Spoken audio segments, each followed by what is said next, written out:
Canucks played hard, but came up short in a 4-2 loss to the Dallas Stars. We're breaking it down on Rink Wide Vancouver.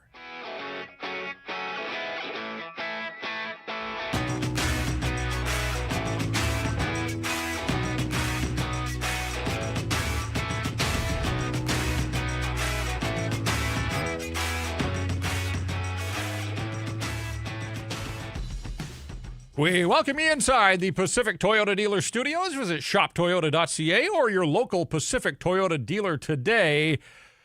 The Dallas Stars defeat the Vancouver Canucks by a score of 4-2. It's Rink Wide Vancouver. It's brought to you in part by Bet365. I am Jeff. He is Irf. And I got nothing. Nothing to carve the Canucks about in terms of the effort, Irf. They looked like a completely different team defensively than they did out on the road trip where they gave up shots and shot attempts and ultimately goals galore. But in the end, they come up on the wrong end of the scoreboard here, and they lose for the second time in a row. That's now a 9-11-2 hockey club. And so they fall a little further behind that National Hockey League 500 mark.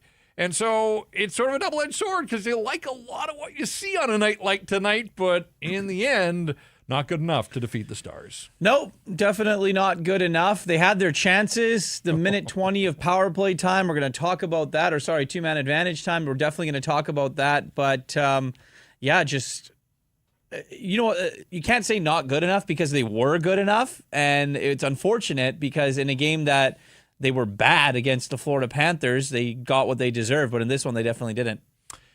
Yeah, and there was a lot to like individually, collectively, but you're right. If you boil it down, like they win the special teams battle. They score the only power play goal of the night, but you're sitting here banging the desk and saying they needed another one. And maybe that's getting greedy, but the Canucks had a 5-2 power play advantage, and this power play is heating up. As we said, they already had one. Elias Pettersson gets his 7th of the year, ties the game at 2 late in the first period. And at that point, goals were going in all over the place. I was thinking, are we in for another 8-5? And then it kind of settled down. There was no scoring in the second period. And unfortunately for the Canucks, the only goals in the third come off the stick of Colin Blackwell, his 2nd of the year. That turns out to be the game winner midway through the third period.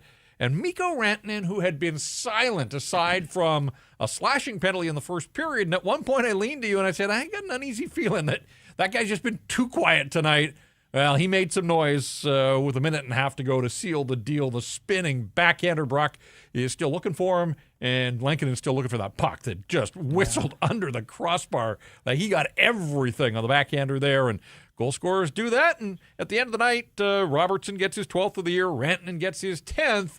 Elias Pettersson did score for the Vancouver Canucks, but they needed something else from somebody else, and the Stars' difference maker stepped up and ultimately were able to push this one in their favor. Yeah, Mikko Rantanen is absurd when he gets going, and you, like you said, you were kind of worried that Mikko Rantanen hadn't done anything, and the one thing that he really did was turn Brock inside out and was able to confuse Kevin Lankinen a little bit, but there are very few players that can do what he did in the National Hockey League. Obviously, you mentioned Robertson, who came in just scorching hot and continues that.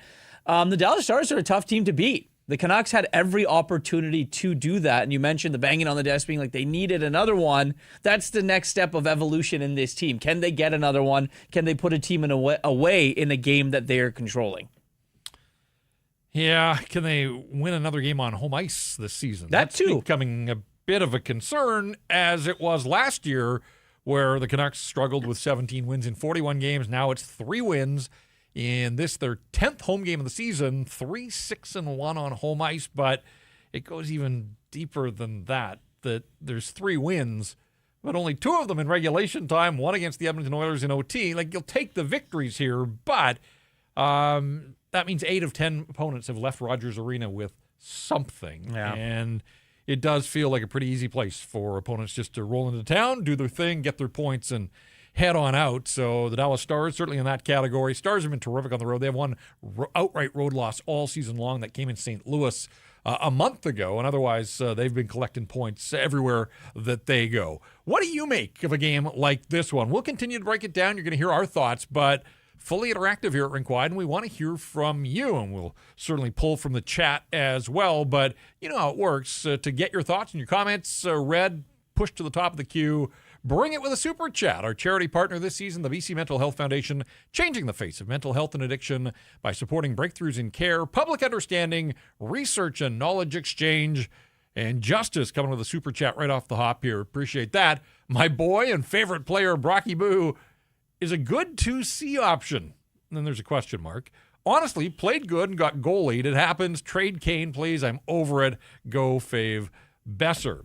Brock was literally leaning into the slap shot tonight. Had 4 shots on goal, 5 attempts, and a bunch of them came the big windup. You don't see that from him that often, but he seemed to be feeling it and getting a fair bit on some of his shots. As we break down individual performances, Jake DeBrusk had 6 shots on goal. Elias Pettersson with 6 shots on 10 attempts and a season-high 24 minutes and 43 seconds of ice time.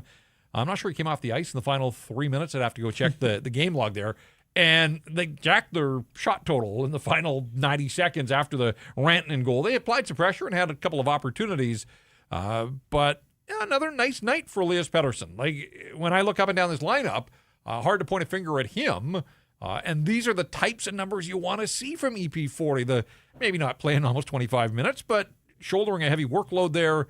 But I love the 6 shots on 10 attempts. There haven't been nearly enough nights that have been anywhere close to that. So, again, is this in isolation? Is this a one-off? We won't know until he steps back on the ice on Sunday. But I hope that that's an encouraging sign for him individually and the team. Get the puck on his stick. But I say all of that, Irv. We didn't see the one-timer, and the 5-on-3 didn't ever once put the puck in his wheelhouse. No, and that was the problem with the 5-on-3 is they didn't look for their best shooter. They looked off Brock a couple times. Quinn Hughes took a couple of shots, hit some guys in front, but not one time on a 5-on-3 did they find the way to get Elias Pettersson the puck. And that's on scheme and things like that, and they're going to want to work on that. But on an individual performance, I thought Elias Pettersson was very good. He has been good, obviously continuing his point streak throughout these last 5 or 6 games, where he's been racking up points. He's been one of their better players night in and night out, and that's what we want to sit here and talk about. Not where is Elias Pettersson or what happened. It's why aren't guys getting him the puck when he's feeling it? Yeah. And I think that for the Vancouver Canucks, they're going to go look at their tape here on the power play and see kind of what went wrong in that minute and 20 seconds of 5-on-3 action. And I'll tell you what went wrong. You didn't get your best player the puck. Yeah, that part was strange. That didn't make a lot of sense to me. He played the final 91 seconds after the Rantanen goal didn't come off the ice. And prior to that, was off the ice for 24 seconds and had a 42-second shift. So of the final, basically 2.5 minutes, he played all but 20 seconds. So not too far off about playing the final 3 minutes of the hockey game. Again, the effort was there. And on his goal, originally credited to DeBrusk, and I think we all would have bought that it was Jake DeBrusk's goal because it looked like a Jake DeBrusk goal in the blue paint, jamming at the puck. But replay showed that, EP40 gets his stick on it. But before that, I liked the build-up to that goal, that Elias Pettersson attacks the net from the side. Dallas, I think, was shading to Quinn Hughes because so much of the power play runs through Quinn Hughes. But if teams are going to do that and pull themselves out of position, then I love that Elias Pettersson can attack the net from that side. And that's how that whole sequence starts. Gets the puck to the net. He's jamming away at it. DeBrusk jamming away at it. Ottinger's down. Thinks he's got his pad, but puck was loose enough. And so, I tweeted this at one point. And again, it's hard to sit here and praise the power play that failed in absolute crunch time, but it did score. They scored, and Dallas didn't. I thought Quinn Hughes distributed the puck beautifully tonight, where Adam Foote hinted at this, that even a few weeks ago, Quinn was guilty of trying to do too much, and I understand it. He's the best player on their team. He's had success doing a lot of the things that he was doing. It wasn't necessarily working for him and the hockey club, but again, teams pay attention to him. That means that there are going to be guys that are open, and I thought Quinn did a way better job of getting the puck, whether it was Brock or Elias Pettersson or Connor Garland, whoever, and then from there, they're able to create. Quinn will still get his points, and he can still feel like he's a huge part of the power play, but instead of him taking the puck up at the top and driving down, circling the net, holding on, that hadn't necessarily been working for him the way that it has. And so I say that he distributed the puck well. he still had 9 shot attempts himself. So it wasn't like he was passing up shooting options, but I thought on the power play, he was doing a better job of using those around him. And ultimately, the Canucks did it. Like, they had 12 power play shots on goal. So process, pretty damn good. Yeah. Execution, not quite where it had to be. I think Elias Pettersson, maybe Canucks want to take a little bit of a page out of the Oilers book on that power play. And you know how you mentioned Pettersson kind of attacking the net there down low? You know who does that at a really, really high level is Leon Draisaitl. In that spot, in that right side of the net, kind of right at the goal line, but floats up a little bit, can get that one-timer off from almost anywhere. Elias Pettersson can do that as well. They just got to find a way to get the guy the puck.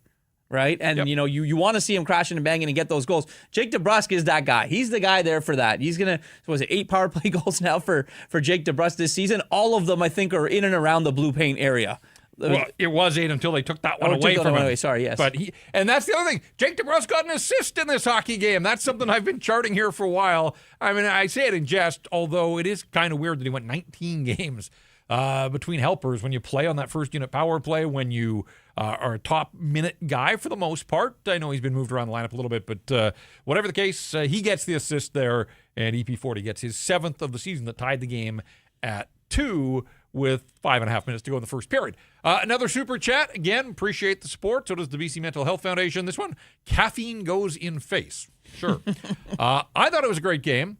Also, maybe the first game in 2 years, I thought EP40 looked better than Hughes. They play that game each night. I have faith. And that's why I say the process here was really good. Although at one point in the third period, the shots were 9-4 for Dallas. And we know that third periods have been an issue for the Canucks. Even the other night in Florida when they tied the game at 5, kind of let up and Florida took over again. The shots end up 10-10 in the third period. And we talked about the frantic finish for the Canucks there. I didn't feel as much as that second period might be as good. And I know they scored 5 in the third the other day in Tampa. They got bounces. They didn't get great goaltending on the other side. I thought territorially that second period tonight, aided by some power plays, but I thought might have been the best that the Canucks have looked in terms of the amount of zone time they had, the pressure that they applied. They outshot Dallas 15-6, and that's where you tip your cap to Jake Ottinger. He was terrific, particularly in the middle period there. And in fact, let's get to the 3 stars, because Ottinger figures in them pretty prominently. The 3 stars, as always, here on Rink Wide, a presentation of Greta Bar. Looking for a great place to have a good time? Greta's got you covered. Fun staff, terrific atmosphere. You walk through the front door and immediately you know that you are somewhere special with all the arcade games, all the big screens to watch all the games on TV. If you're hungry, Greta's the place to be. Incredible street food menu, weekly and game day drink specials too. We always have fun there with our Canucks Army watch parties, and I know you'll have a good time as well. Greta Bar, YVR, it's the place to be. 50 West Cordova. Let the games begin. 3 stars in the building: Jake Ottinger, Elias Pettersson, and Jason Robertson. Well, how about that? We got the same 3, just slight swapping of the order. Ottinger was terrific. We talk about the 5-on-3, had to make some big saves there. Connor Garland off the rush where he couldn't quite catch up to the puck, and they chased it down, wheeled around, shot, goes out the other side. Elias Pettersson with that shot, and Ottinger, like a puppet show. Like he made the save with the inside of his blocker hand. It. Yeah. And then maybe his best save, and I would suggest his most important save, Petey point blank on the power play early in the third in a 2-all tie. And I think Petey picked his spot, and Ottinger just got his leg out and made the save. A terrific stop there, and truly a game saver as it turned out. So hats off, Jake Ottinger, when he's on, one of the best in the business, no question. And unfortunately for the Canucks, they saw that, learned it the hard way. Jason Robertson, as hot as anybody in hockey, came in as the first star of the week in the National Hockey League and just hasn't let up. This guy, he had 8 goals in the last 5 games, and then he adds to that with a 2-1 goal, put Dallas in front, a lead that they wouldn't relinquish, even though the game was tied. But bit sloppy were the Canucks defensively, and there was Robertson, the wrong guy, able to take advantage and just whistle the shot under the crossbar. He's feeling it these days. He's up to 12 goals. So, not a surprise that He had a factor or played a factor in this hockey game. 3 shots on goal. He scores on one of them. He had a post as well at one point. And then he had that chance at 2-2. How did he miss that opportunity that was just sitting there at the top of the blue paint and didn't quite get enough on it? And then let's give Phil Hronek some credit because he swooped in and did stop the second opportunity. But Jason Robertson, as he often is, just around the puck a lot in this hockey game. He's the second star. And there's Elias Pettersson, the best of the bunch for the Vancouver Canucks in a losing cause. And we went through his night. And so, again, hopefully a step in the right direction. By the notion that they got goalied? Because that's what a lot of the people in our social spaces are saying. Yeah, a little bit, to a degree. Mm-hmm. I mean, I've seen better goaltending performances. 100%. But a big-time puck stopper made some big-time saves, and that's what he's paid to do. And, Kevin Lankinen made some saves at the other end. Like, it was an entertaining game at 2-2, and it was hanging in the balance there till the middle stages of the third period. And, if the Canucks had been able to pull it out, I think we would have looked at Lankinen and said, hey, there were some stops in there as well that he made that, we got to talk about. I do want to talk about his play on the very first goal of this hockey game was bizarre. But as we move off the 3 stars, want to get back to another super chat from Justice, who's bringing it tonight, and we appreciate that. Says he's going to be at the Detroit game traveling from Thunder Bay, and he apologizes in advance for the L. He says, I have never seen the Canucks win in person. Hope to be engaged on the trip as well. Letting the cat out of the bag, perhaps, there. Yeah. Going to be engaged. Is the missus to be watching, listening to Rink Wide? I don't want to break any news here for her. I wanted that to be a surprise. Got to pop that question. Or maybe he hopes to be engaged in the game, like the Canucks were. Oh, is that what he means? I don't know. We need some clarification. Oh, the way I read it the first time, I thought we were going to get a marriage proposal, but now I see maybe it is. Maybe it's simple. He wants to be invested in this game. Who knows where it goes? Justice, help us out. Bring another super chat and clarify for us. I don't want to be speaking out of turn here. If you may have 3 or 4 girlfriends on the go, I have no idea what's going on in your personal life, and maybe I shouldn't want to know either. All right. When I look at, let's go back to the start of the hockey game. Earliest goal against for the Canucks this season, Dylan Holloway in St. Louis was 3 and change. This is 55 seconds in, and for a team that was a complete fire drill in Florida the other night, this was not the way to sort of instill confidence in your fan base that you had sorted things out, even with a practice day and an optional morning skate. Off the rush, Maverick Bourque with the shot. Lankinen made a terrific save, and that's when trouble began. He's on the seat of his pants.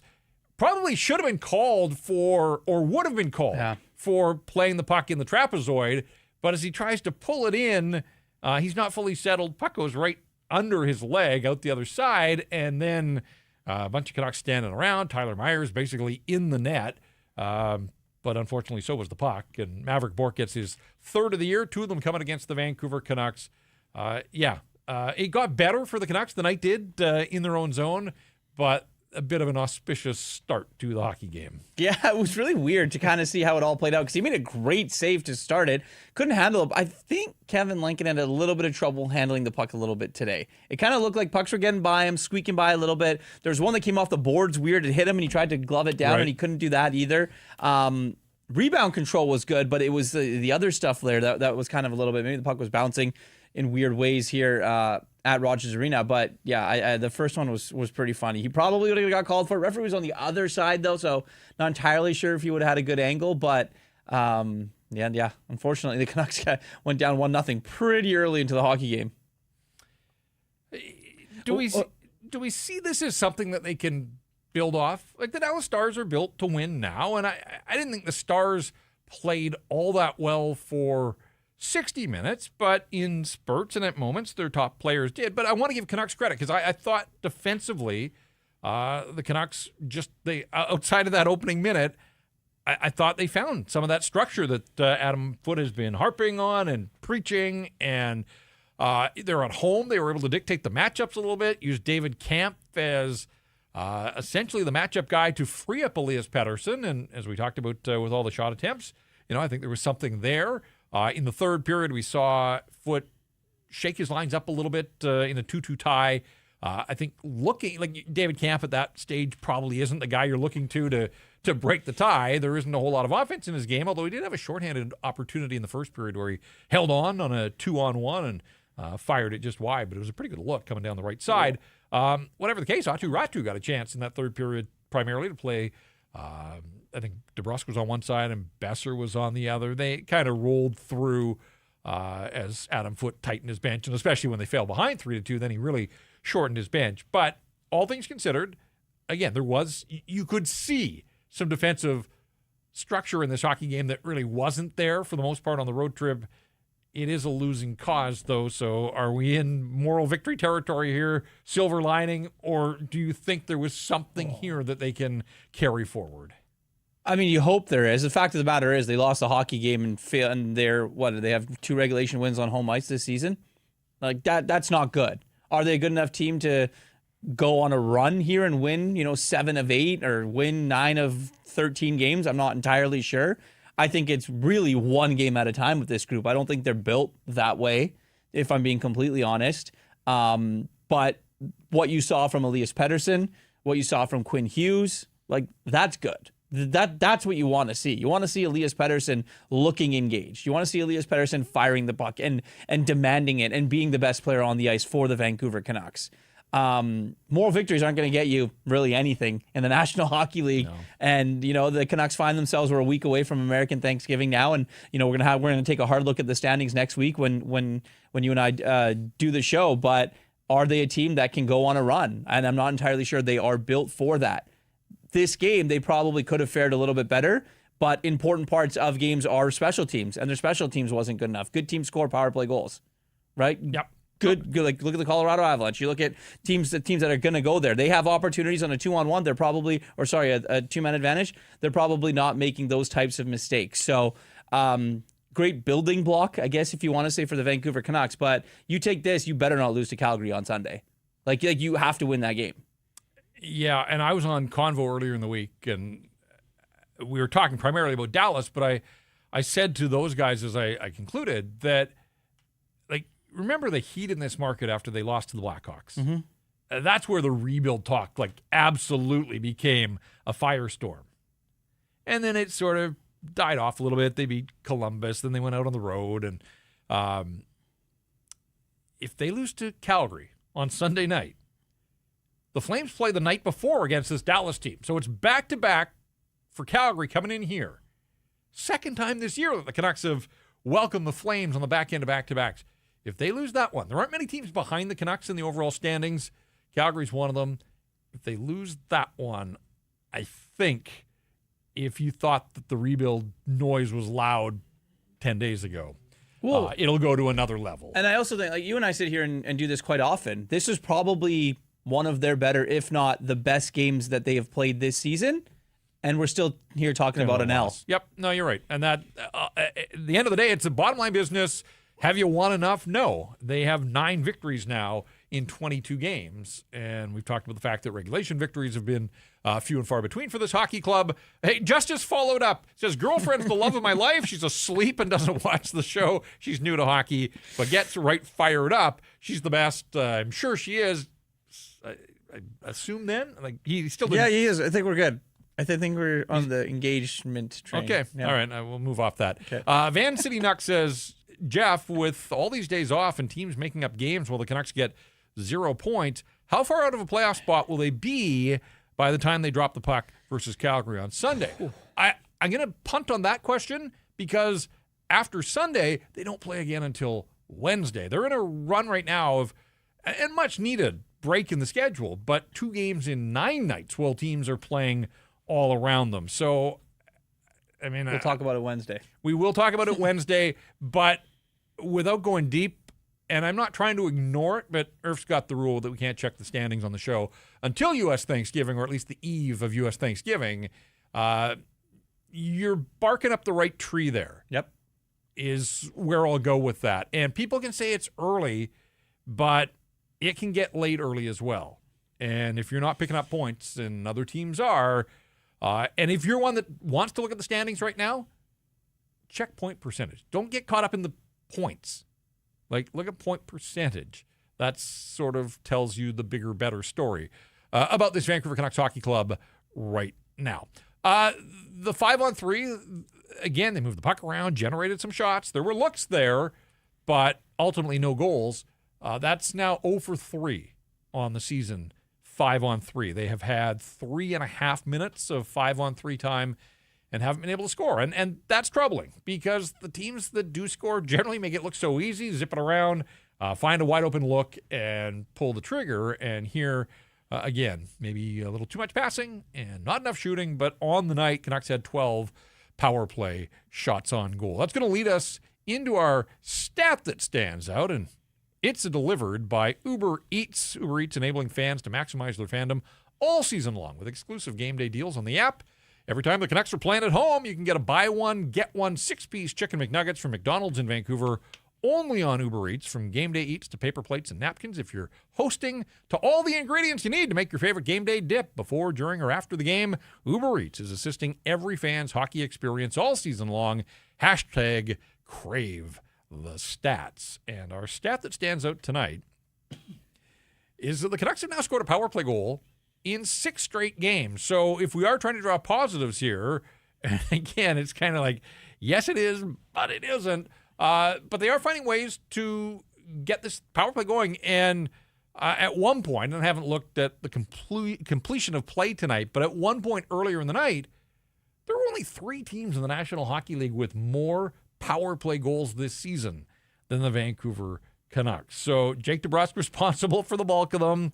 That's Elias Pettersson's second power play goal of the year, 22 games in. So, again, it's hard to knock a power play that has outproduced just about every other team, and yet it's crazy the reliance on Jake DeBrusk. I think Kiefer Sherwood's got 3, and now EP40 has 2. So maybe this is the start of something. Maybe they diversify a little bit, but 22 games into the season, Brock Besser's got 1 power play goal. Quinn Hughes has 1 power play goal. Connor Garland's got 1 power play goal.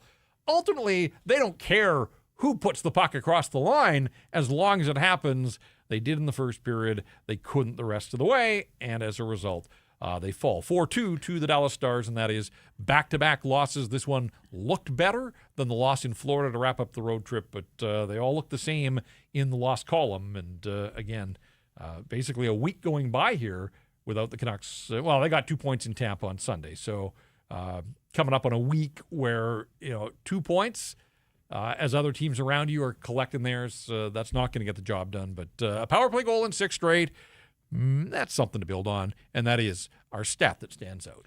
Vegas, Edmonton, Minnie, Boston, Dallas. Those are the teams ahead of them in power play goals forward. Okay, or 4 so that this is season, yeah. Updated then as this night. And there was action around the National Hockey League, so as I said, that was when I looked a little bit earlier on. We talked about him a lot early, and then other sort of storylines and angles kind of caught our attention, maybe took a priority here. But where are you with Evander Kane, who, again, plays more at 5-on-5 than Elias Pettersson did? And Elias Pettersson played a season high of 24 minutes and 43 seconds, 16-12 of that at 5-on-5. Evander Kane, 16 minutes and 32 seconds of 5-on-5 ice time, 19 minutes and 23 seconds overall, 2 shots, 7 attempts, 2 hits, and nothing in the stat column, like the goals and the assists. He's now gone 7 games without a goal. He has 3 goals on the season. 2 of them came in the same game. So he's only put the puck in the net in 2 of the 22 games that the Vancouver Canucks have played. There have been some nights, there have been some moments and some plays along the way. I'm not going to sit here and write his season off entirely, but I certainly expected more than 3 goals at the 22-game mark. Well, he didn't take a penalty, so that's a positive. Okay, yeah, fair enough. So we'll start with that. I didn't like the end of the game where couldn't get the puck in the zone, and then once in the zone, didn't really do anything when he was in the zone, in the offensive zone, that is. The experiment's kind of weird right now. Who can Evander really play with? And I think that's a tough kind of problem for Adam Foote. I mean, he plays him a lot in every single game. The guy's near the tops in the league in ice time. Like, the guy plays a lot of hockey. Obviously, playing with Elias Pettersson, you're going to play a lot. But what are you doing to help contribute to your hockey team? We saw those couple of games in the flashes where he had 8 shots on net, 7 shots on net. Now we're not really seeing that with Evander Kane. Not really hitting that much, not fighting. I mean, not that he's here to fight, but you got to contribute a little bit more. I thought the gloves would have come off by now. Yeah, so did I. Just with he did want Keandre Miller in Carolina. That's true. He chased him around when maybe he shouldn't have. Maybe shouldn't have. And he had the massive hit on Regula in Edmonton in the second game of the season. Feels like 8 years ago. I thought.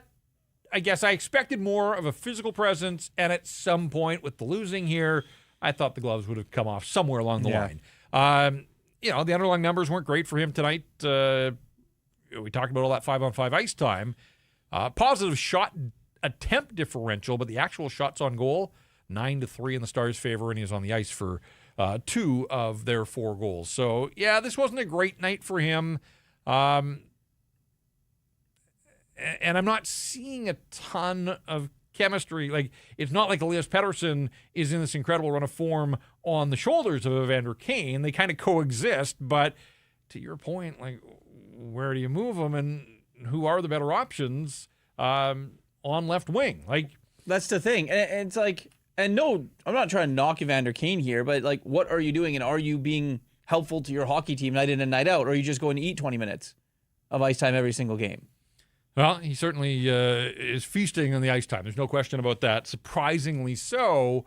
And again, Jake DeBrusk is doing a nice job on the power play, but he's only got 1 even strength goal here. But when he started the year with Elias Pettersson, there wasn't a whole lot happening there, and Petey wasn't playing particularly well. So now that Elias Pettersson's playing better, could you go back to DeBrusk and see if they could capture something 5-on-5?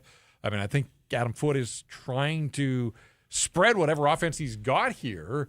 Well, I think the best chance for success is DeBrusk, Pettersson, Besser. Like that is their top line. And I know Sherwood's been great and the Sherwood story has been awesome, but the best chance to have success where Elias Pettersson, I think, is having the most success is DeBrusk, him, and Brock Besser. I think those 3 have played together long enough where they know each other. The chemistry, like you mentioned, is there. It didn't really happen off the top of the season, and then injuries came into play. And I think now, like a night like tonight, he had Kampf at center, really on the second line with Besser and Garland, and you're thinking, well, Besser's a shooter and a scorer. Kampf is not a second line center by anybody's imagination, but this is where the Canucks are. But I think he was trying to, we saw Brock last year take on more of a defensively responsible. Like, I think Brock can play in the matchup role. He did a fair bit with JT Miller last year.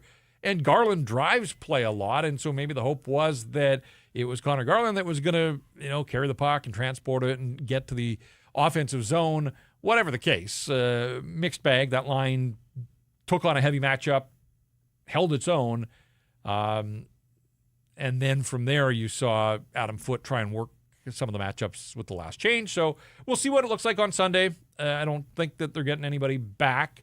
We haven't talked, and I don't think we should spend a lot of time, but it took 13 games for Lukas Reichel to become a healthy scratch for the Vancouver Canucks, which is, based on his performance, not a huge surprise here.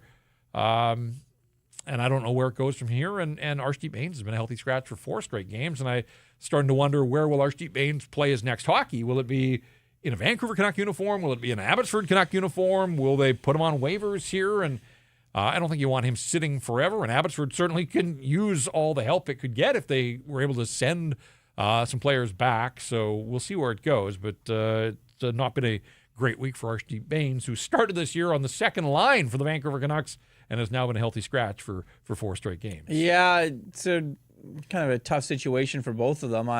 They both probably want to play. Reichel, he's had 1 point since he's gotten here? Like, that's unfortunate. That's not what they signed up for. That was a low-risk trade that they made and said, okay, the upside's high. Well, you kind of not going to get much upside if he's already a healthy scratch. Are they afraid of losing him on waivers? I'm not entirely sure anyone really is going to claim him. Archdeep Bains, I think, would clear. Yeah, I do. And I think that, going back down to Abbotsford would probably do him a lot of good, as opposed to sitting in the press box just having popcorn and watching the games.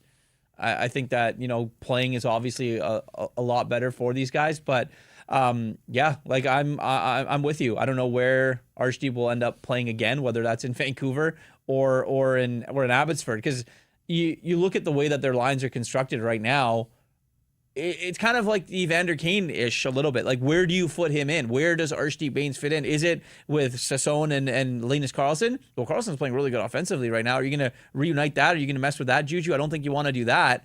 And then it's like, where else does he fit in? He's not a guy that you're going to be putting him on a line to be a shutdown guy. It's a problem where I think the resolution is to send him down to Abbotsford. Another super chat from Caffeine Goes in Face, and it says this one is just for mental health, so it's making a donation. But he also says, thanks for these shows. Don't live in Vancouver anymore, and this show a great place for my emotional outlet around my team. So, hey, appreciate all of that. This segment of Rink Wide is brought to you by the Pacific Toyota dealers and the Toyota Prius plug-in hybrid. It's a no-compromise approach to electric vehicles that offers the best of both worlds. You drive up to 72 kilometers on battery alone, and that is enough to get you from downtown to the rink to the grocery store and then home to recharge. It seamlessly transitions from electric mode to the gas engine for a combined range of 962 kilometers. No sacrifices when it comes to horsepower or style. With its sleek, low, and wide exterior and sophisticated interior, and it's loaded with tech that's actually easy to use. Plug in to recharge at home or at one of the over 2,000 public charging stations throughout British Columbia. And right now, you can lease a 2025 Prius plug-in hybrid SE from $99 weekly at 3.49% APR for 64 months with $3,600 down, and that includes a $3,000 discount. Visit shoptoyota.ca or your local Pacific Toyota dealer today. You mentioned Linus Carlson. He tied this game 3 minutes after Maverick Bourque had opened the scoring. A bit of a botched breakout by the Dallas Stars, and Linus Carlson picks up the puck in the neutral zone, carries it down the left wing, and defenseman gives him a little too much space, as it turns out. Right shot off the left side, and he makes no mistake, and that's his third goal of the season. More than that, though, as you said, like, it's his 7th point in 19 games of limited ice time. Like, he rarely tops 10 minutes a night. That's a 30-point pace. Like, I think at the outset of the season, if you'd said, could you get 30 points out of Linus Carlson, you'd sign up for that. And so, yeah, hard to knock. Looked like a goal scorer there. And, we'll see where the season goes. But where a guy like Archie Bains is sort of spinning his wheels and it's hard to figure out where he fits in, Linus Carlson looks like he belongs in a fourth-line capacity. And I see some people saying, like, when you see him shoot the puck like that, like, why wouldn't you try him in some other spots in this lineup as well? I don't want to get too far ahead of ourselves. He's not a gifted scorer at the NHL level, but nice play and nice finish on that one tonight. Yeah, and I think that, 3 goals in his last 6 games, this is the Linus Carlson that we wanted to see. Right? The Linus Carlson that we saw when you and I were doing all those shows and when Abbotsford was winning the Calder Cup, where he was dominant force, where he was a guy that was dependent on night in and night out offensively. Unfortunately, he's just not going to get that offensive role here. They have too many other guys, that frankly make too much money, and they've scored and proven that they can score in the National Hockey League. It's not going to happen for Linus Carlson. But in that role, if you can find and be a guy where you're a fourth line guy and can contribute with limited ice time, like you just said, that's perfect for him. And similar to a guy like Drew O'Connor, right? Similar to him, if you can find and carve out a role where on a third or fourth line, limited ice time, you can contribute. Not asking you to do it every single night. They don't need it every single night, but they need it maybe once every 10 games. Once every 9 or 10 games, they have the guys on third and fourth line that can kind of take you and get you through a game. Then I think you get a lot. And that's kind of what I think that Linus Carlson is going to provide to the Vancouver Canucks. Yeah, 3 goals in 19 games is sort of that pace. I mean, that's, do the math there. It's a goal every 6 or 7 games.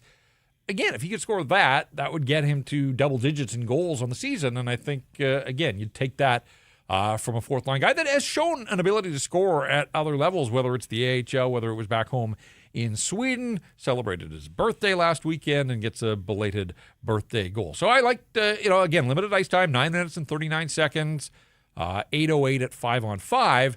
But has 2 shots, 4 attempts. He has a couple of hits as well. And so I think a pretty positive and solid night of work for Linus Carlson. We're going to hear from Elias Pettersson here momentarily. Before we do that, though, we had built this up for a while. When you looked at the schedule, and for a stretch there, we were like, who have the Canucks beaten? Really? Oh, they'd beaten Dallas. And the win in Washington on that road trip at the time, the Capitals have kind of been up and down, but that was a good win in Washington. That was part of a 3-game win streak. They started in Dallas, went to Chicago, and then beat the Capitals. Yeah, they beat Edmonton in overtime. There have been some wins, and I know the Oilers have struggled as well, but anytime you can knock off McDavid and Draisaitl, you take those points. But we looked at the schedule and said, all right, middle of November, they're going to play Colorado, Winnipeg, then go out on that 3-game and 4-night trip to Carolina, Tampa, and Florida, and then they have to hustle home, and they're going to face the Dallas Stars. Well, the results are in, Irf. They won one of those games. They won one. They went 1-3-2, and one of the overtime losses was Carolina, where they got absolutely demolished territorially. So, again, if you're asking who are the Vancouver Canucks, and you look at a 6-game stretch against quality opponents, and they only come up with one victory, long haul as you're projecting, that doesn't bode well for a team that still believes that it can get to where it wants to go, which is the playoffs. But I think, as you pointed out, there's just no other way around it now. They're going to have a 20-game segment where they go 16-4 or something crazy like that.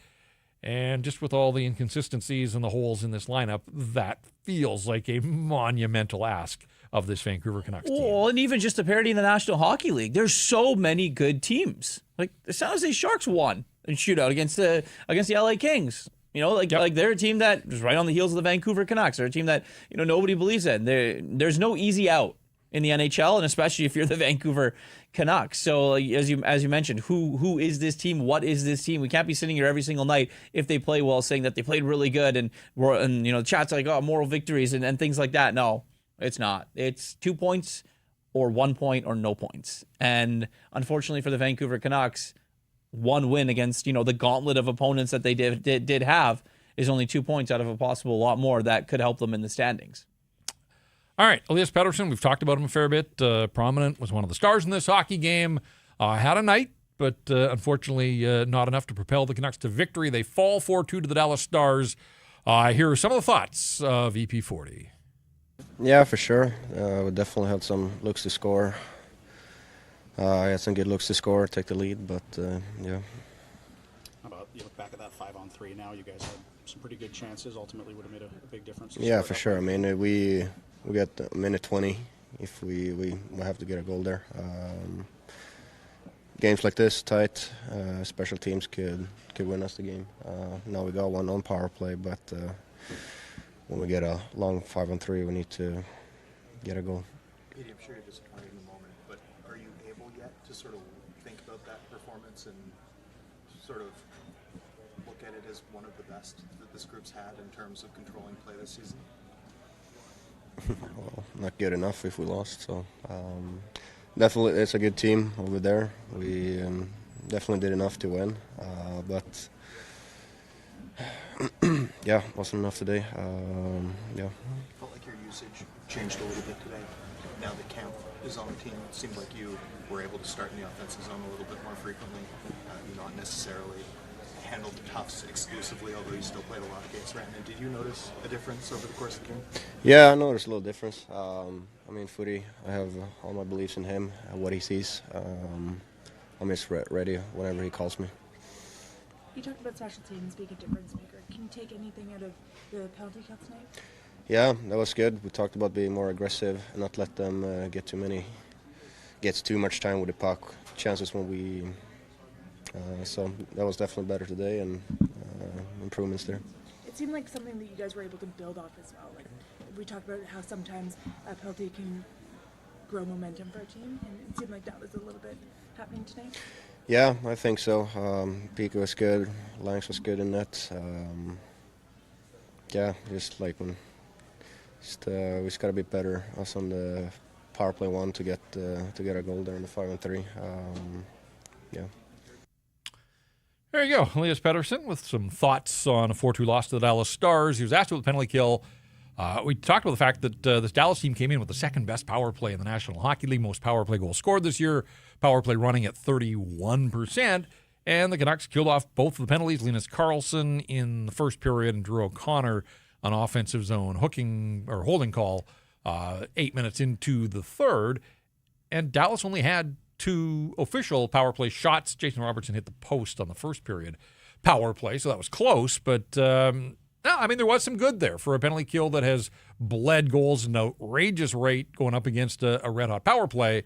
Again, silver linings here, but if you're looking for some of the things, but Petey was right. I mean, I liked his analysis that, he knows that they scored the 1 power play goal, but said, long 5-on-3, you gotta, especially in a 2-2, you have to put the hammer down. Well, even then, I mean, I think it was Thomas Drance that asked him, collectively as a team, was this probably one of your best games? And he goes, well, no, because we lost. And then I think that he gets it. We sit here and people say, oh, moral victories, but these guys know. These guys know what's at stake every single night when they go out there, right? And yeah, as good as they did play, they still came up short in the ultimate prize. Like they lost the hockey game. We look at the Colin Blackwell goal that turns out to be the game winner. It's a 2-2 tie. And again, the Canucks hadn't done a lot. They had the early power play where Pettersson had that glorious opportunity.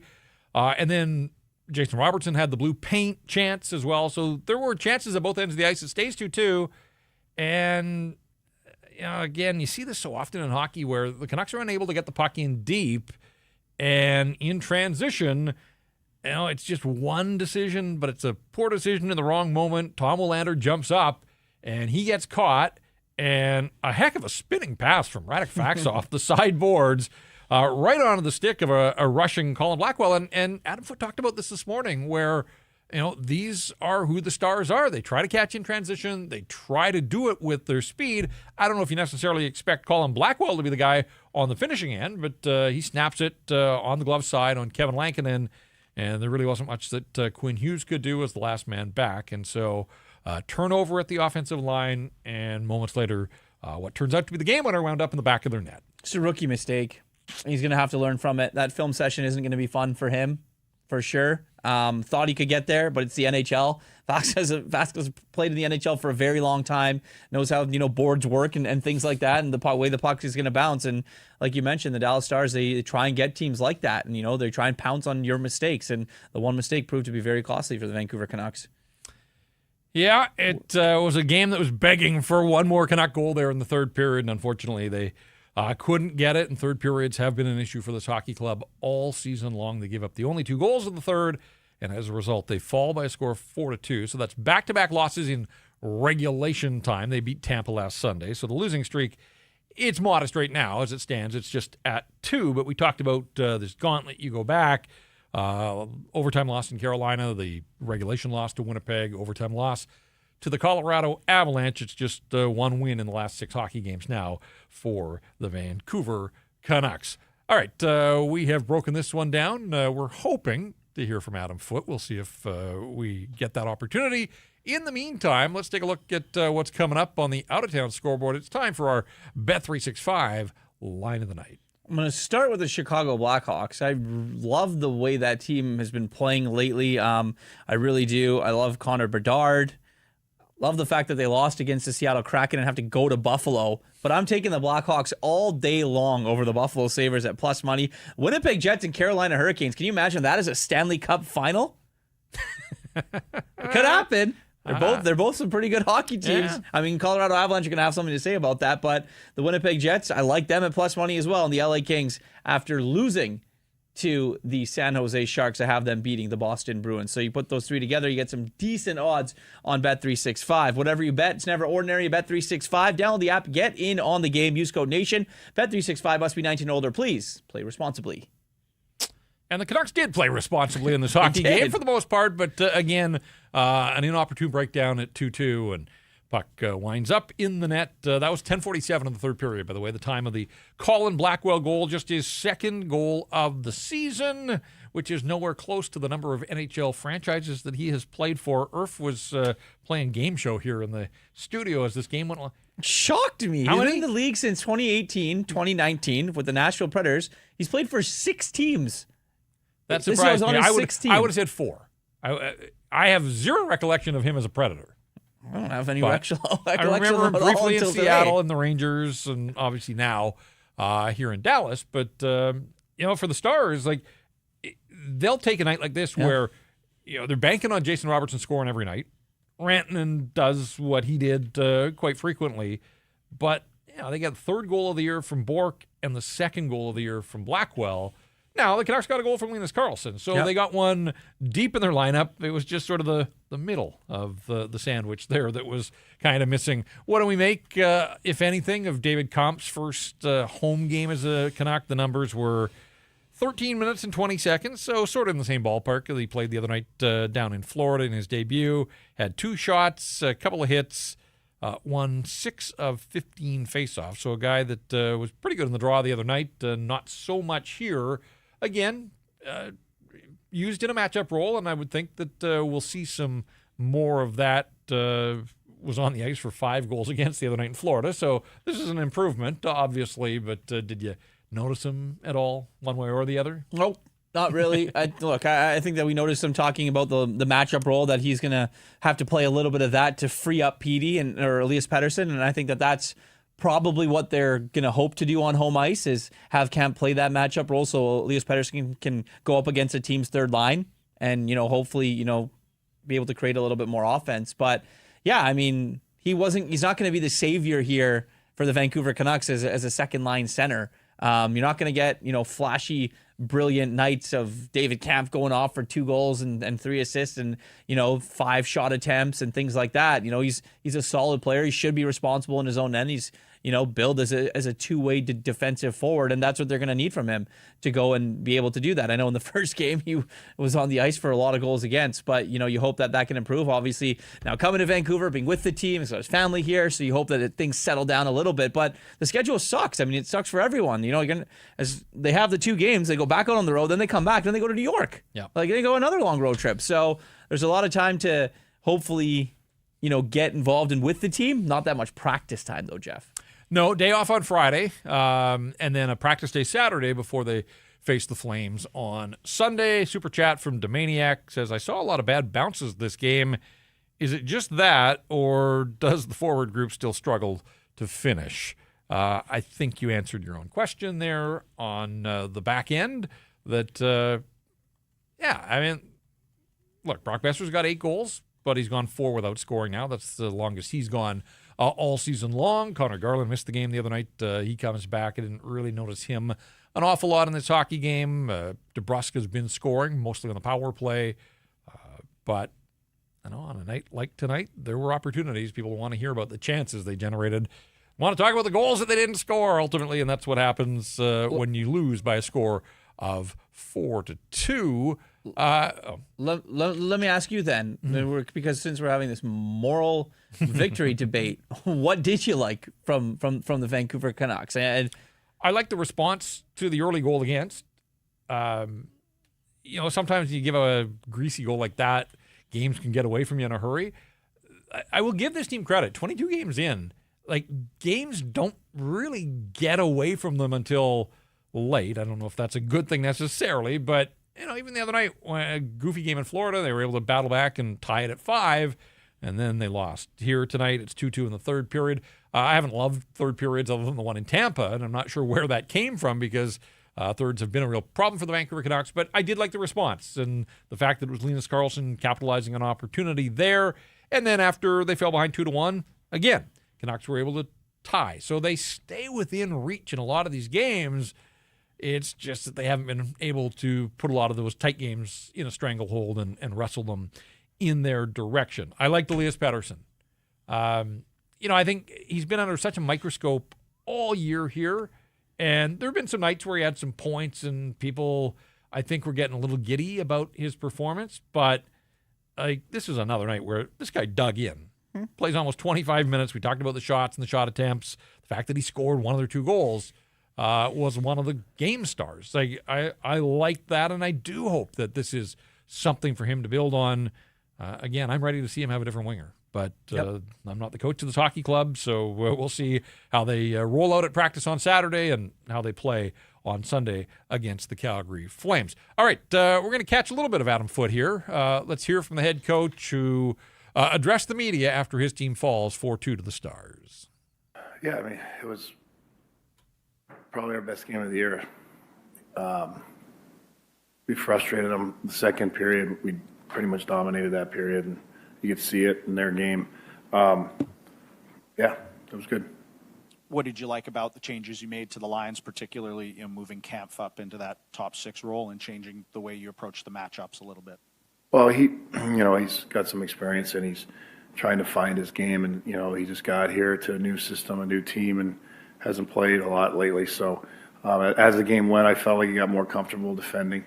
I just like the way we defended. I like the way we're in their face. We took time and space away really quick, and I liked our neutral zone. Our D were gapping up. Our sometimes when you have a 2-man press, it's easy for everyone to gap up. But when you get into a 1-2-2, for some reason the back guys don't get up, and we were getting up today. So I really like that, and we were overloading pretty good coming back for our D, and then our D could pinch. And I think we were giving them fits, and they were frustrated. In terms of those matchup changes, one of the things we saw was a lot of Aatu Ratu playing against that Johnston-Rantanen line, and maybe in a soft match. What was sort of the thinking behind changing up some of those matchups and sort of freeing Pettersson up to play more against their third line? Well, as the game had gone on, there was a lot of minutes for PD in the power play, and then some on that PK. So he just can't go take every face-off in the end. So that was part of it, right? That line's been defending pretty good. So it was more of you didn't want to burn out PD, and so we had to adjust there. You also were able to, I don't know what it finished at, but through 40 minutes, Pettersson had only been on the ice for one 5-on-5 defensive zone draw, which is very different from a lot of what we've seen this season. Is that sort of the flexibility that you now have with Kampf in the lineup? Yeah, for sure. I mean, it worked out well with the matchups, but they were also trying to get their third and fourth line out, and they had a lot of offensive zone draws as well. So it shows they respected our top lines, So we had to get our guys out too. I felt that Sass's line really gave us a lot, especially early. So yeah, it was kind of like a matchup thing going back and forth. All right, there you go, Adam Foote on the chess game. There was another game on right home off the ice top. where you have a real. Oh, there we go. Right off the top, called it his team's best game of the season, and that comes right back to we've heaped praise on them, but it's hard to do when you ultimately lose the hockey game. So process was all right, maybe better than all right, but in the end, it is another loss. All right, a couple of housekeeping items here before we run along. Good on the Canuck players that showed up at the rink rocking the Vancouver Golden Knights jerseys. Yes. Big weekend of them. sports ahead here. Professional women's hockey in our city for the first time, I say for real. I mean, they had the Dream Tour last year that came through and packed Rogers Arena and showed that Vancouver can support the Professional Women's Hockey League, but we've got a team of our own, and they open against the Seattle Torrent on Friday night at the Pacific Coliseum. So it was Aatu Ratu, it was Jake DeBrusk, Kevin Lankinen, and Kiefer Sherwood, who were the 4 Canucks that the team put out on its socials. So good on them. Trevor Beggs from Daily Hive asked Aatu Ratu about it after the game, and he said, "Love the jerseys. They're so cool. I hope they still have some tickets. We have a day off, so I'm definitely going to go watch." And then he mentioned that he had to get the jersey Ubered to him. Hey, it worked. So good on Aatu Ratu and the rest of them. And good luck to the Vancouver Golden Knights. Packed house, not a ticket to be had. So Atu's going to have to pull some strings there, I think, to get into the Coliseum. And, of course, that's Friday night. And then Saturday, 50,000 plus to see Thomas Muller and the Vancouver Whitecaps in playoff action against LAFC. I'm going. You're going. It'll be some fun. It'll be good. Looking forward to that as well. Not able to make it to the Golden Knights game, but I'll be watching on TV. So looking forward to that as well. And then Sunday, it's the Calgary Flames, their second visit of the season. Canucks beat them on opening night. Had to work for it. Scored 4 times in the third period in a 5-1 victory. Flames, meanwhile, beat Buffalo last night. They are last in the standings at 6-13-6, so not a lot of winning for that Calgary Hockey Club. Devin Cooley picked up his first victory of the season. First as a Flame. He's got crazy numbers. He's 1-2-1 with a 1.80 goals against average and a .935 save percentage. And there's a pretty good chance the Canucks will see him. Yep. I would think Dustin Wolf sees the Stars on Saturday, and then I would not be surprised if Cooley was in goal against the Canucks on Sunday. Calgary sucks on the road, 3-9-1. Let's be honest, 3 wins in 13 games on the road. So that's not very good. But Matt Coronado, Blake Coleman lead the team, 7 goals apiece. Nazem Kadri, he's got 14 points. Rasmus Anderson's still there, eh? They keep hearing all these trade talks about him, but he's still a Flame. He's got 12 points, so off to a decent start there. And I think we mentioned this before, but it's back-to-back for the Flames. They're home to Dallas on Saturday, and then Canucks get a practice day Saturday. So this is where the schedule should work in the Vancouver Canucks' favor. The Flames have been all over the place, while the Canucks have been here at home. And the Canucks should be hungry coming off a loss like this one. So that is Sunday night, 6 o'clock, by the way. Note the start time, 6 o'clock, and that means that we'll get going. You're working on Sunday night with me. I am. We'll do pitch side after the Whitecaps There we game, go. and then I Rink like Wide. that. Hey, don't give our bosses ideas here. Or maybe we should. I don't know. 50,000 people. There'd be a hunger for some post-match coverage of the Whitecaps. All right. So, the Vancouver Canucks now 9-11-2 on the season, just 3 wins on home ice. They'll try to bump that total with a victory over the Calgary Flames on Sunday. All right, that is going to do it for us. Jacob Lazar, our technical producer, working hard behind the scenes. We appreciate his help. For IRF, I'm Jeff. Thanks so much for checking out this episode of Rink Wide Vancouver.